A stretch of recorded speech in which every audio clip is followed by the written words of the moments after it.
கடவுள் இல்லை என்றேன் தாயை காணும் வரை, கனவு இல்லை என்றேன் ஆசை தோன்றும் வரை,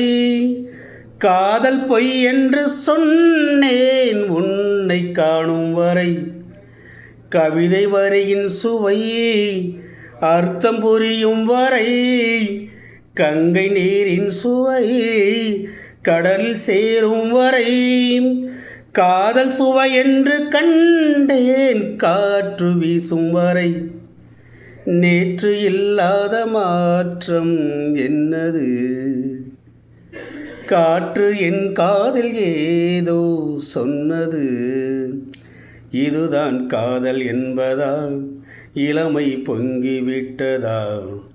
இதயம் சிந்தி விட்டதா, சொல் மனமே.